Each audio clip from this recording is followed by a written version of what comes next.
that weren't duplicates, sent them up to Dave and said, hey, what do you think? And he said, well, you know, there's a couple issues here and there, but overall he said it looks like a pretty solid original car, which is what I was looking for. I really value originality in vehicles. I have a 63 Beetle with 30,000 miles.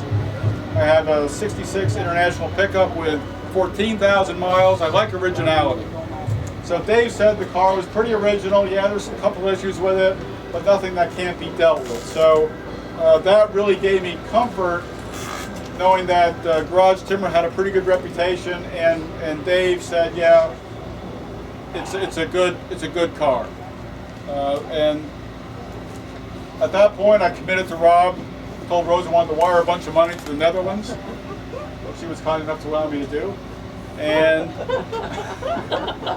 don't think I had a choice. Having you say yes was helpful.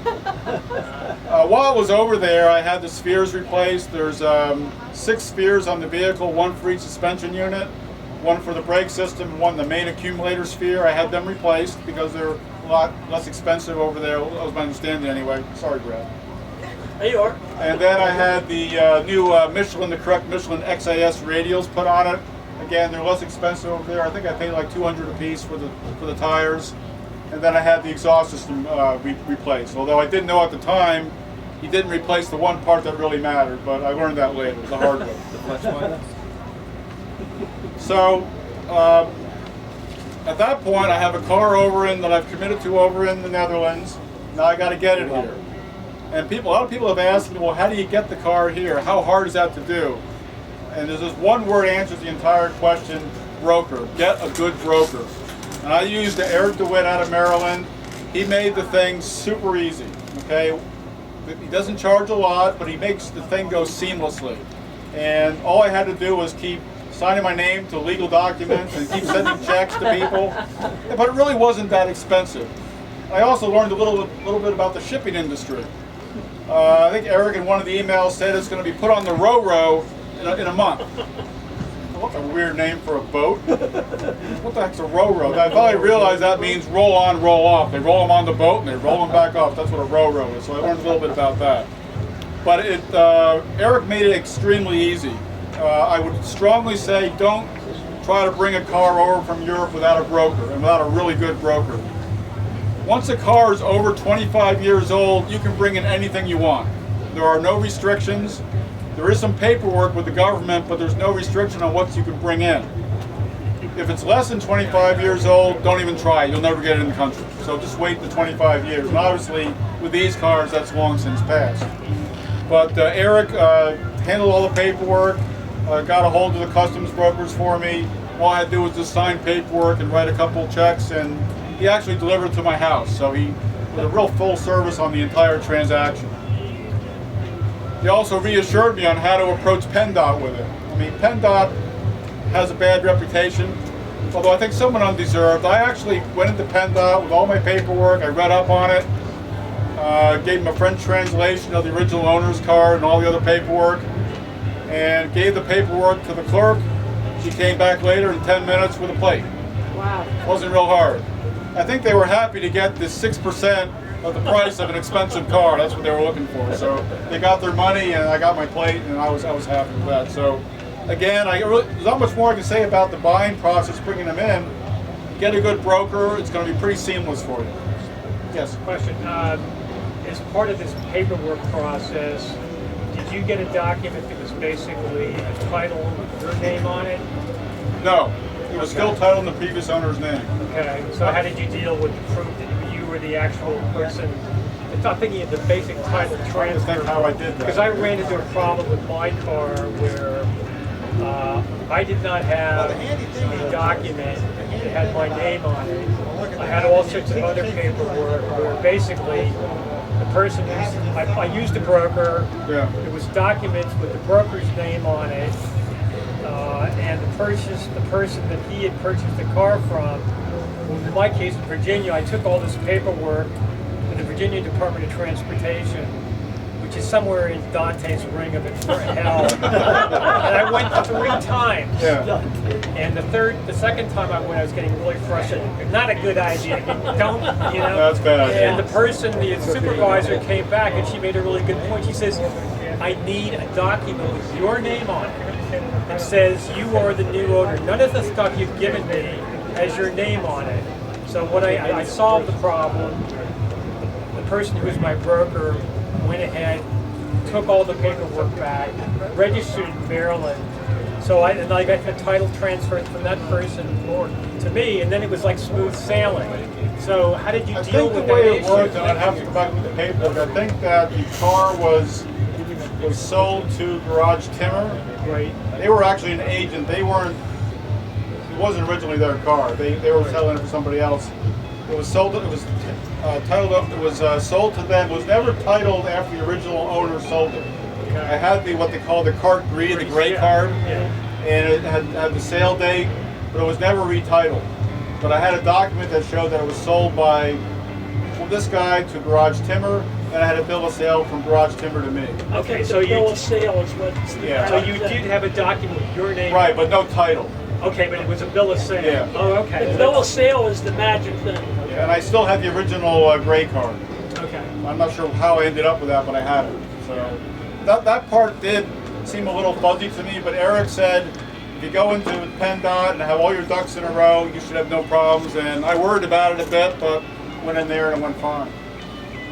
I had a unique experience bringing my DS23 back Yeah. in '83 because I had taken a '71 DS21 to England with me, and unfortunately that car got wrecked.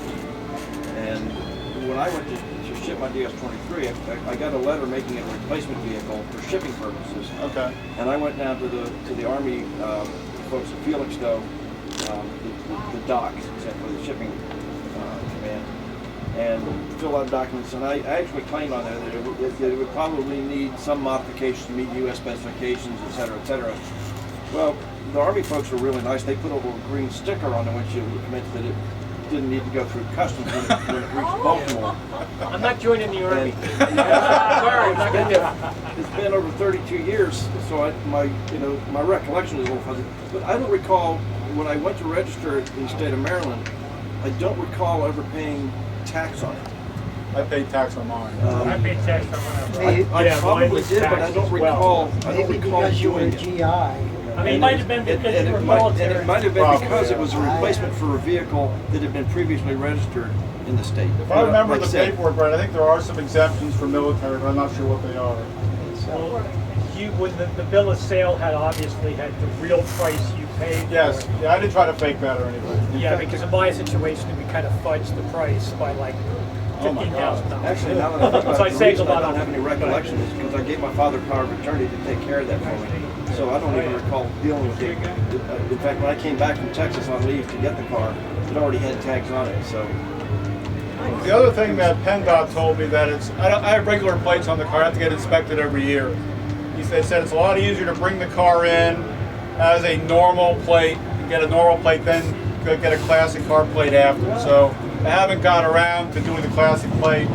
Place where I work, we have an inspection garage, so I freak them out with how the car goes up and down, and they put a sticker on it, and all's good, you know. So, and I should get a classic plate put on the car. As far as surprises, again, it was a long distance transaction. The car is unrestored. It's been repaired, it's been repainted, but it's not been restored. The interior is all original. It looks like most everything else is original on it. Carter, you could probably comment on that. So there are some things that were wrong with it. But I think overall my experience with Rob Timmer was a good one. As it turns out, cars of this spec are very hard to find. The third nose, the old dashboard, the BVH transmission, the Pallas interior, that's very hard to find. So I think I was fortunate to find this car in 6 months. So I think I had some luck on my side as well. But I tell you what, the good thing right now is the cars are on sale right now. The Euro is down to what, $110? Not anymore. No, not anymore. $1.16. Well, it's less than what I paid to bought the car, so They went back up. they are on sale right now. But I will also say that it seems like the values of these cars are going up fairly quickly now. So if you want to buy one, I guess now is the time to buy one. Hear that, Camille? I heard that, Carl. Carl. You need a second job. Another one? Maintaining these cars, obviously a lot different than anything I was ever used to. The first thing that really helped me out a lot is Brad was kind enough to sell me these two books. These are parts manuals. Wow. These are fantastic resource. Obviously I can't go down to the local AutoZone and buy the parts, but they show you how things are put together. So these are available on the internet in PDF form, but having the originals is good because the artwork is generally is better, it's clearer, because it's not scanned. So these are invaluable, but even more important than those are these things. There's two books that came, I guess, with every, or you can get for every car. This is the repair manual. It's English, okay, and it's written very, very well. It's not like you get a directions for a Chinese thing to put together and you can't understand it. These are written extremely well. There are lots of photos, very clear, really excellent. So this one's how to repair the car. This is the, they call it characteristics, adjustments, and checks. This is also an excellent manual to get. If you buy a DS, you want to try to get either in PDF form or original. The service, the repair manual, the adjustment manual, and the parts books. Actually helps you a tremendous amount. And the other thing which I thought was very helpful was these things. I forget who did these. Brad, you would know. Yeah, CITROEN Quarterly was done in Massachusetts by Michael Cox and his wife. Right. Actually, they were the ones that ran the Rendezvous for about the first 20 years. These are still available. You can buy these online. I bought about 20 issues. They're like $2-3 a piece. I bought all the ones that pertain to specifics about the DS. And these are really neat reading. I mean, a lot of neat articles about other things in there. Just a wealth of information in these, and I found them very, very, very helpful. And let me caution you about that. Especially the CITROEN Quarterly and even a lot of the early CITROEN Club of Ohio and CITROEN Club of North America. You have to understand that a lot of the maintenance articles that were not written by professionals, but were written by people who were doing it in their backyard. Yeah. So some of those you have to take some of the instructions with a grain of salt. Well, I think Carter will agree with me on that. There's a combination of things in here. There's things that were written by owners like us. There were also kind of, I guess, factory documentation lifted and published in these. So I spent like 4 hours one night trying to understand how a height corrector works. But once you read it like 15 times, you can figure out what the logic is. But these are also very good as a resource. And I'm pretty sure they're still available. I bought my few of them here about 2 years ago. Also on the internet, there's a great website, one that I go to frequently called Aussie Frogs. Okay, it's based out of Australia. There's a lot of really hardcore DS guys on there. Lots of great questions and answers on the forum. There's one guy named Shane, I forget his last name, but he is a fanatic. Okay, and he has a thread on there that must go on for like 50 pages on restoring one from the early 60s. And even though it's not completely relevant to my car, you learn a lot just by reading, looking at all the photos, and this guy is really into it. And there's other people on there that have been very helpful. As a matter of fact, the one Reynolds book I actually bought from an Australian guy. He shipped it over to me back a couple years ago. But I think the main thing I would say is that if you have any mechanical skills at all, you want to be not afraid to dive in and work on them. Okay. As a starting point, I would say that it'll take you 2 to 3 times longer to do anything at all. Okay, and I mean anything. Okay, if you don't know the car. Probably one of the hardest things I did on that car was change the hoses. There's one hose that goes up under the carburetor. I must have laid on top of the engine for like 3 hours trying to get that darn thing on that carburetor, but I finally got it. But that was probably the hardest thing I did was change the hoses.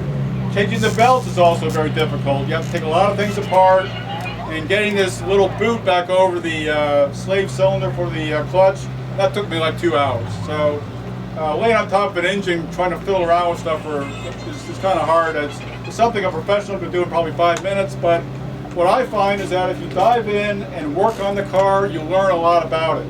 Okay, so obviously there's certain things you don't want to do, but the more things you can do yourself and are not afraid to do and have the time to do, the more confidence you gain in the systems, understanding kind of how they work, and not be afraid to get involved with the car.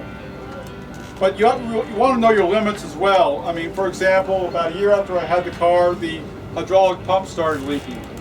And that's not for the faint of heart. You need a professional to rebuild it. So I took it out, put it in a box, sent it up to Dave Burnham. He rebuilt it, sent it back, case closed. So that's really the only thing I've had to do where I needed outside help. But that being said, I bought a lot of parts over the last couple of years. And with the parts comes, I will say, generally good advice, right? I try. Very good advice. I try. When you buy parts from Brad, you not only get the part, but you get a lot of tips on how to put it in the vehicle. So I really thank Brad again for that, because otherwise it's really almost too intimidating. When I got the car and I opened the hood, I'm thinking to myself, what the hell did I do? What the heck did I buy? Because there's so much stuff, you know, and you're not familiar with it. As far as tools, normal tools, if you have a good set of sockets and wrenches and screwdrivers or whatever, you have all the tools you need. The only ones I bought were the Ligarex pliers, the special pliers to make the steel bands that seal all the boots. They're kind of expensive, like $100, but they work really, really well. And also the strap wrench to take the spheres on and off. They were over tightened. I had to buy a strap wrench for that. One thing you should also be aware of when you work on a DS, the danger of crawling under the car. Okay, you must be very, very careful when you put the thing on maximum ride height. Even as fat as I'm getting, I can slide under the entire car, okay, and work on it.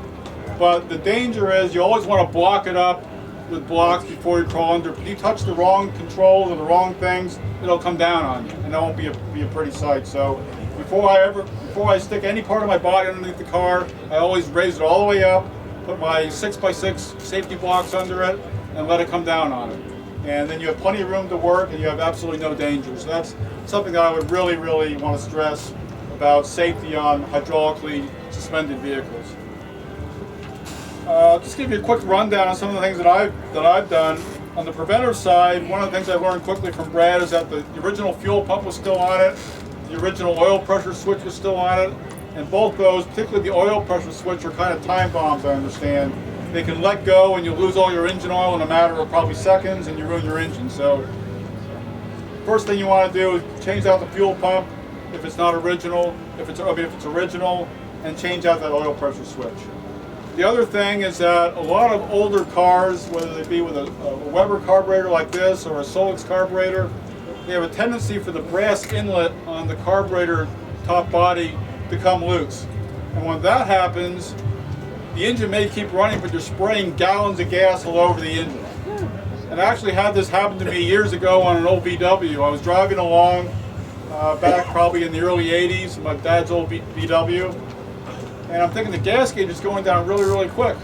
What's going on? So I pull into the driveway at the house, and I had pumped probably 4 gallons of fuel all over the engine.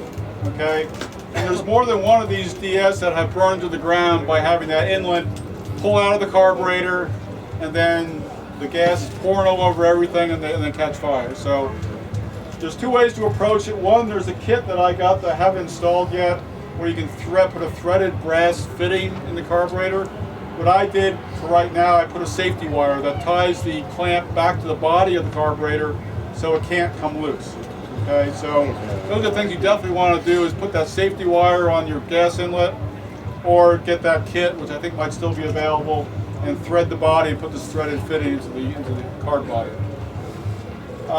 Again, this is an original car, so a lot of my time was spent really degreasing it. There was 45 years of petrified grease on everything. Okay. For example, the wheels. Took the wheels off. It took me an entire day to chisel and scrape off 1/4 inch thick of grease that covered the entire inner surface of the rims. And the suspension system was completely covered in grease, which was also a good thing. It meant the prior owner cared about the car, and all that grease and oil kind of preserved the car. But it was just a filthy mess. And it's not sanitary, but it's at least cleaned up. But that took me quite a while. Suspension stops is another very important thing. If you don't replace the little donut things that stop the suspension travel up and down, you can tear your boots on the rear suspension. I replaced those.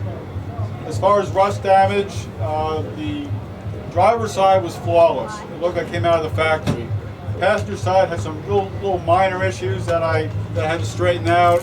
Also, this winter I had to repair the bumper brackets in the rear. The bumper brackets in the rear, not the actual bracket that goes to the bumper, but the sockets in the car body are a terrible design. It's a rubber bushing within a cavity that collects water, and it's hard to believe there'd be an original DS out there with good bumper sockets on the body, so I replaced those. I put new stainless steel trim on it on the rocker panels. Did a lot of repaint inside of the fenders, the suspension covers. Rebuilt the centrifugal regulator. Changed out the downpipe on the exhaust manifold. That is a project. Okay, you got to take the manifolds off to get the downpipe out, and it's just a nightmare. I ended up sawzalling the old downpipe in half while I was on the car. That allowed me to get out all the bolts. I used an entire can of this stuff called PB Blaster to soak the nuts to get them out without breaking them off on the block. That was a week extravaganza doing that, but I did succeed in that.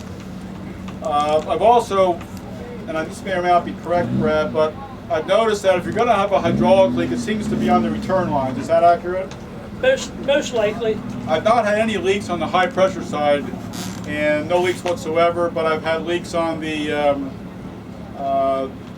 rear suspension boots leaked. Replaced those. Rebuilt the cylinders while I was at it, and I also had the return line off the regulator as a weak point. They tend to split right where it comes up out of the regulator, and that was dumping a lot of oil. Actually, it broke on the way back from this show last year, and it took me a while to find that leak, although it's pretty obvious once you know where it is. So I borrowed one of Rose's garden sprayers, you know, the pump up kind, you know, filled that with mineral spirits, and that was my degreasing tool. That worked pretty well, but you don't get that one back, by the way. So I think I just closed my talk here with a couple things. It's a real rewarding car to own. It's a fantastic car. You all know that, I think. I've also really been surprised how many people know what a DS is locally. The dealership, the Red Dellinger dealership that I mentioned early on Route 382, they must have sold a lot of cars, because I go to car shows, like generic car shows where anything can show up, and then someone will say, well, my dad had one, or my neighbor had one, or this doctor had one, and a guy at work told me a story, a doctor up in Perry County, he had one, and you can drive these with one rear wheel off of them. They'll stay up, and you can drive them that way. He drove all the way from Perry County to Harrisburg, about 30 miles on 3 wheels, because he didn't want to change the tire. And you can actually do that. I've never tried it, but if you go on YouTube, you'll find a lot of videos of people doing that for giggles. I have the BVH gearbox. I think that really makes it, in my opinion, it really makes the car. It's kind of the original concept of the car. The DS19 came out in '55. They all had the BVH gearbox, the CITROEN. And I just love driving that. The clutchless shifting is fantastic. Very smooth, very crisp. Shifts you can't do better, you know, with a clutch pedal. I think also the DS really shines on 2-lane roads. Way back from Saratoga Springs last year at the Rendezvous, Brad was my parts truck, by the way. We drove up from Pennsylvania, we took Interstate 81 to whatever, and he followed me in his van full of parts, and I figured if I broke down, I'd have someone to help me. And he was my parts truck on the way back. Actually, I drove 1,000 miles, had no issues whatsoever, except I lost a hubcap, I think. But on the way back, we drove all 2-lane roads from Saratoga Springs just about all the way to Harrisburg, and it was a fantastic drive. It took 10 hours.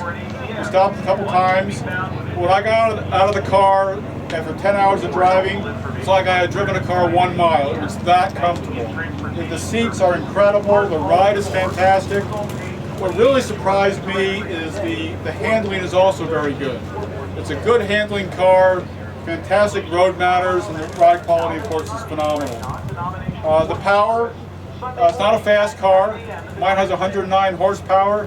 but it's more than enough to take you down the road in style on any speed limit, on any road in the United States. A couple things that also I would point out, the brakes. I have the mushroom brake pedal. Has about a travel about a 1/4 inch. Read a lot of stuff, a lot of horror stories about how touchy they are. Don't find it touchy at all. They're very progressive. The first time you drive it, you drive a couple miles, you know how they work. They're not overly touchy at all. They're very, very progressive. It's the harder you push, it's the quicker you stop. It's that simple. I've driven mine about 7,000 kilometers. Of course, my odometer's in kilometers, about 4,000 miles. I have no regrets at all. It's a great car. It's a car I intend to keep as long as I can. It's just a fantastic testament to the engineering and the skill of Michelin and CITROEN to develop a car like that. There'll never be another car so groundbreaking that came out at one time with as many leaps forward in technology that car did in 1955. So with that, any questions you have for me, I'll try to answer. Again, I'm not the expert here. I'm just giving you my experience to the party. You did a wonderful job. When you change the exhaust manifold from the single one that has the 4 ports to the 2 one that has 1 and 4 and 2 and 3 on it, when you exchange that exhaust manifold? Well, the manifolds were reused. It's a 2-piece manifold. I think that's 1 and 4 and 2 and 3 are Siamese I've together. got one that has all 4, and then I've got, there's the other manifold style that has the 2 parts. Mine's a 2 and 2. Yeah. Did you notice, did you make that change, or did you just exchange it? No, I This reused car was them. equipped with that. I had You just to- replaced the Oh, downpipe. replaced it, okay. But in order to replace the downpipe, you have to take the manifolds off, because if you don't put it together in the right sequence, nothing seals. So you got to get it all off the car and then put it back in the car in a specific order, otherwise it will leak really bad. It's supposed to be that manifold gives you more horsepower than I don't know. But that, it was on the car originally, I think. Yes.